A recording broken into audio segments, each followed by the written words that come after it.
หัวพันได้จัดพิธีเฉลิมฉลองวันสร้างตั้งพรรคประชาชนปฏิวัติลาวครบรอบ70 ปีวันที่22มีนา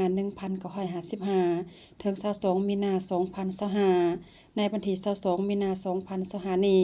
อยู่ที่สโมสรใหญ่ของแขวง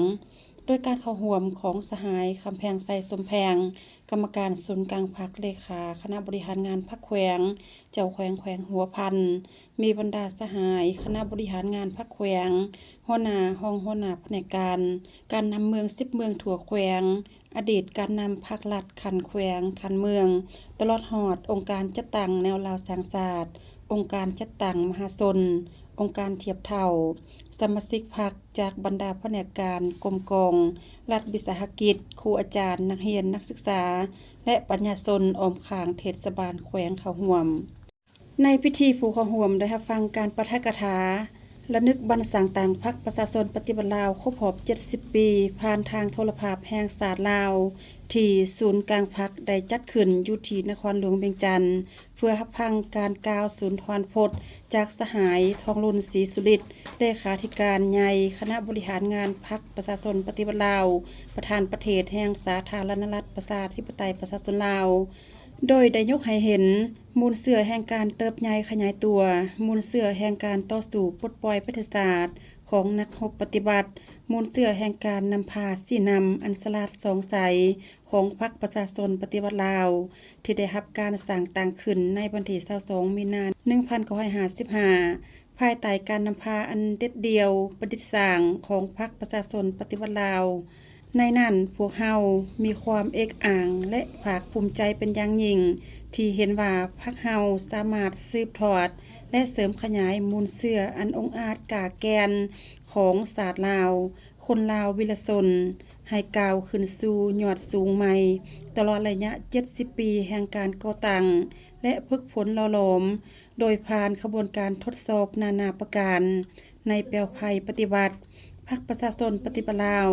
ได้นำพาการปฏิบัติศาสตร์ประชาธิปไตยเฮ็ดให้ขบวนการต่อสู้กุศาสตร์ต่อสู้ต้านจักรพรรดิลาวเมืองขึ้นและพวกลูกมือได้มีวัดกล่าวเติบใหญ่เข้มแข็งขึ้นอย่างบ่หยุดยั้งมีชัยชนะอย่างต่อเนื่องและกล่าวไปถึงชัยชนะอันยิ่งใหญ่สามารถลบล้างระบอบศักดินาขุนศึกและสถาปนาสาธารณรัฐประชาธิปไตยประชาชนลาวขึ้นอย่างสง่าผ่าเผยในวันที่2ธันวาคม1975นับแต่นั้นมาประชาชนลาวบรรดาเผ่าได้กลายเป็นเจ้าของที่แท้จริงของประเทศชาติที่มีเอกราชอำนาจอธิปไตยและผืนแผ่นดินอันครบถ้วนประเทศชาติของพวกเฮาได้ก้าวสู่สังกัดใหม่สังกัดแห่งการสร้างสาพัฒนาเพื่อนำเอาความเจริญวัฒนาและความหังมีผาสุขมาสู่ประเทศชาติและประชาชนของพวกเฮาในโอกาสเฉลิมฉลองวันสร้างตั้งพรรคประชาชนปฏิวัติลาวครบรอบ70 ปีนี้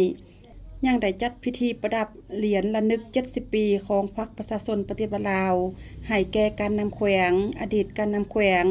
ผู้ที่มีผลงานดีเด่นในเวียกงานพรรคตลอดระยะ70 ปีผ่านมาให้เกียรติประดับโดยแม่นสหายคำแพงไซสมแพงกรรมการศูนย์กลางพรรคเลขาพรรคแขวงเจ้าแขวงหัวพันและให้เกียรติรับโดยแม่นบรรดาสหายการนำแขวงอดีตการนำแขวงและบรรดาสหายผู้ที่มีผลงานดีเด่นขึ้นรับตามลำดับพรรคประชาชนปฏิบัติลาวที่มีเกียรติสง่ามั่นยืนพรรคประชาชนปฏิบัติลาวผู้จัดตั้งและนำพาทุกชัยชนะของการปฏิบัติลาวมั่นยืนสมเสยวันสร้างตั้งพรรคประชาชนปฏิบัติลาวครบรอบ70 ปีอย่างสุดใจ